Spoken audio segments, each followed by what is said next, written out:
No niin, tässä nyt sitten olisi tarkoitus näyttää, että miten tulta tehdään tällaisin perinteisin menetelmin.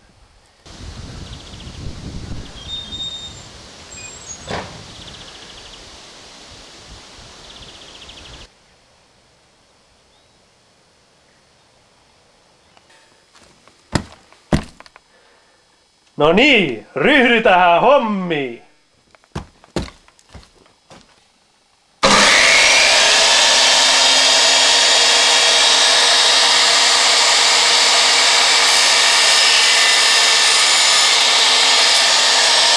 No niin, tässä nämä työkalut sitten on valmiita. Siinä on lauta, johon sitä tulta sitten olisi tarkoitus saada tällä kepillä pienellä tässä, mitä pyöritään. Pyöritään tällä jousella. Tässä on tämä jousikeppi. Ja sitten tässä on jänne. Ja muita varusteita tässä nyt sitten on vielä puukko. Pientä hienosäätöä varten, jota tässä joutuu varmasti vielä tekemään. Ja tietysti hommasta ei selviäisi tätä opusta, miten selviää luonnossa retkeilijän henkiinjäämisopas. Tässä sitten on tämä kaira ja ensimmäinen tehtävä on terottaa tämä toinen kärki. Ja tämä terotus tapahtuu sillä tavalla, että pitkiä lastuja, että tästä tulee sellainen sopiva, ei liian jyrkkä, mutta ei myöskään liian loiva. Jos on liian terävä tavalla, eli loiva se kulma, oikeastaan lyykynäkin kulma on liian lyhyt, niin silloin sitten käy niin, että se jumiutuu sinne reikään. Eli seuraavaksi tehdään reikä tähän aluslautaan, mitä sitten kairataan, jotta saadaan niitä tulisia lastuja. Ja koska meillä ei joka paikassa aina luonnossa ole niin kuin tämmöistä 220 volttia, millä meidän porakone toimii, niin sen takia me käytetään akkukonetta tässä hommassa.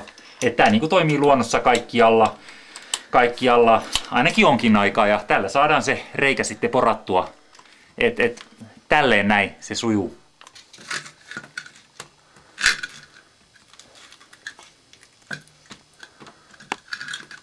Kun vaan nyt osuus ensin kohdalleen. Alright, sitten on tämä reikä porattu tähän aluslautaan, niin sitten pitää saada tähän kolo aikaiseksi. Se kolo käy kaikkein näppärimmin. Tällaisella sähkökäyttöisellä tehdään se kolo tähän näin, rohautetaan. Täällä on muuten aika kova meteli, että kuulosuojaimetkin, nämä on aika näppärät kyllä joka retkellä mukana. Ne suojaa hyttysiltä ja kärpäset usein menee korville, ne suojaa kärpäsiltä myös. Ja tosiaan ääneltä ne suojaa myös.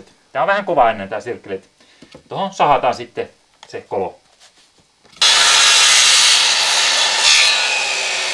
Noin. Se tuli sitten siinä. Siinä se on siististi se kolo.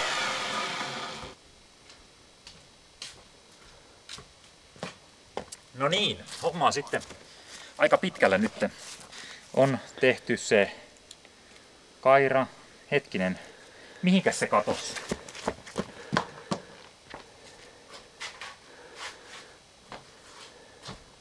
Hyvä luoja, se on kadonnut. Se oli sulla viimeksi. Mihin se laitoit? No ei kyllä ollut mulla! Ei varmasti ollut mulla. Kyllä mä tiedän mihin mä laitan sellaiset. Et etin se nyt vaan. No niin, se löytyi. No niin, mitä mä sanoin, että siellä selvä. Se oli. Eli tässä on nyt sitten se kaira, jonka hän kadotti. Tässä on nyt sitten se kaira. Se on terotettu se kärki. Tässä on aluslevy, jota se poraa se kärki.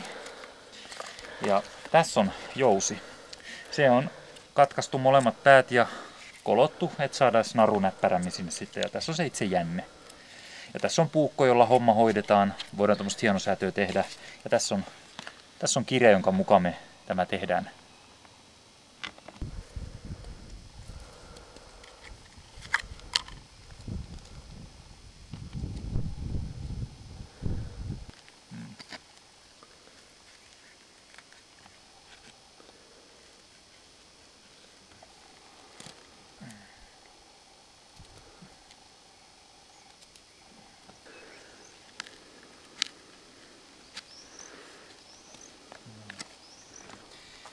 Joo, ja seuraava operaatio on sitten tämä jänteen kiinnittäminen tähän jouseen. Jänteen kiinnittäminen tähän jouseen, niin siinä on omat temppunsa, mutta ei tarvi olla solmumestari onnistuakseen siinä. Ensin selvitetään tämä jänne tietenkin, kun se on 1000 solmulla, mitä se on nyt matkan varrella mennyt ja sitä on käytetty moneen tarkoitukseen. Sitten tehdään varsinaiset solmut. Se solmu voi olla tällainen yksinkertainen kiristyssolmu, joka laitetaan tähän näin, tästä näin ympäri ja sitten sen jälkeen se kiristetäänkin tosta ja kierros tämän kairan ympäri ja sitten se, oikeastaan sitä ei tarvitse vielä tehdä sitä kierrosta, vaan sitten se laitetaan täältä näin. Tätä ei tarvitse kovin kireelle laittaa, koska se kiristyy kyllä sitten ihan itsestään, kun tämän kairan kiertää tähän paikoilleen. Jänteen tähän solmuksi voi käyttää vaikka siansorkkaa. Se on aika sellainen käyttökelpoinen solmu.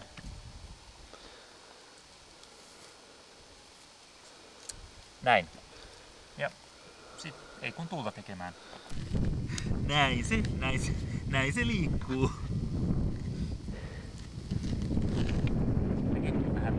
Ensimmäinen opetus on se, että tehdään hyvistä materiaaleista homma, eikä säästellä materiaalista, niin kuin tässä tapauksessa tehtiin.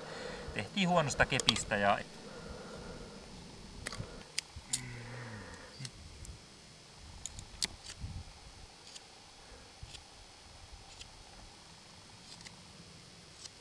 selvä. Ja nämä on nyt sitten valmiina. On jousi, jänne ja tämä kaira. Ja sitten vaan sytykkeet kun on hallittu lähelle, niin kiinnitetään kaira jousen jänteeseen ja ryhdytään työhön. Tehdään valkia.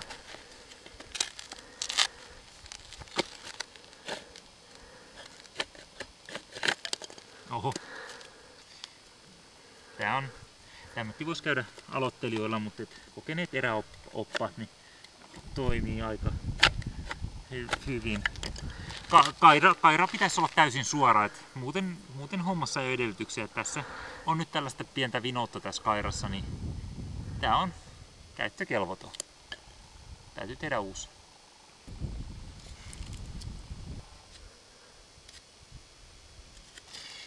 Tää on vähän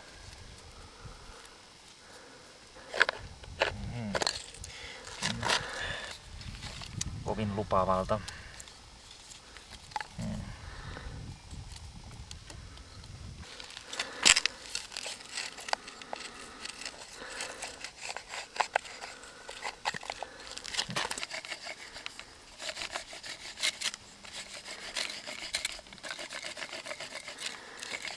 Saataisiin ne sytykkeet syttymään.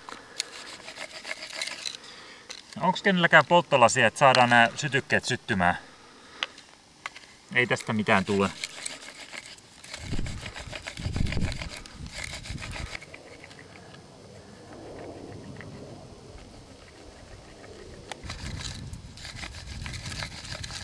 Tässä kyllä tulee ensin rakot käteen ennen kuin tätä syttymään saa edes hehkumaan.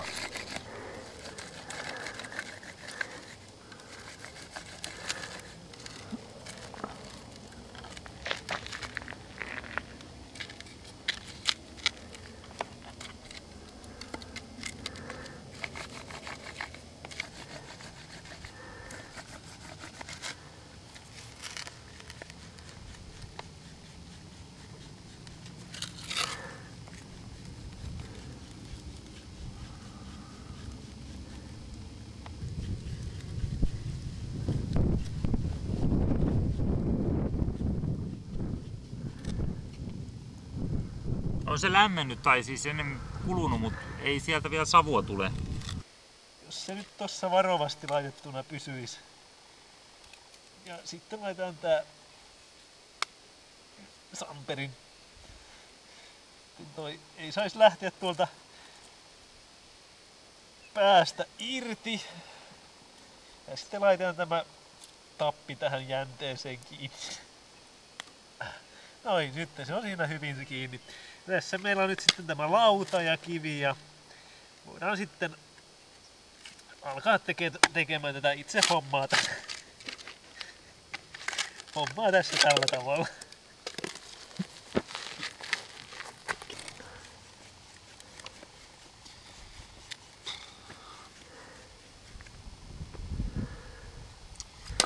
Tässä nyt mitä tulee, että täytyy katsoa tästä kirjasta.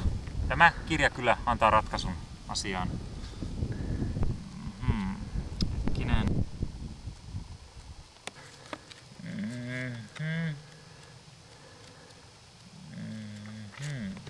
Nyt alkaa löytyä.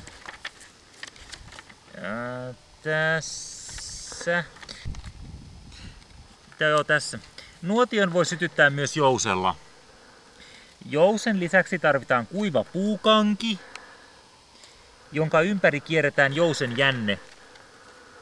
Kierretään ympäri, näin. Puukanki ja jousi. Lauta tai puunrunko, johon tehdään kolo. Ja käden sijaksi puupala, johon myös tehdään kolo. No, tässä oli nyt kivi käytössä, mutta eihän se toiminutkaan. Puukangen alapää sovitetaan laudan koloon, johon laitetaan esimerkiksi heiniä sytykkeeksi. Heiniä löytyy tässä näin. Ja yläpää käden sijaan koloon. Liikuttamalla jousta edestakaisin pyöritetään puukankea nopeassa tahdissa, kunnes sytykkeet syttyvät. Eli näin. Ei tää toimi.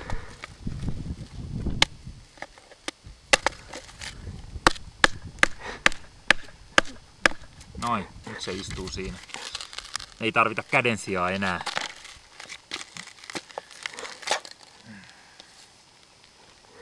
Tässä on nyt jotain vikaa. Ehkä toi reikä on liian iso tai jotain.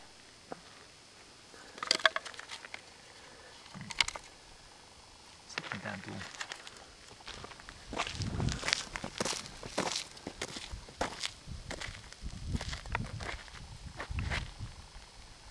Vieläkö se sitä nyt sit siinä meinaat yrittää? Kyllä tää nyt niinku saa riittää. Siis tuolla on niinku talossa sisällä, sinne tulee sähköt, vedetään teepannun liedelle ja keitetään sillä teet. Nyt tää niinku saa riittää ja kiitos.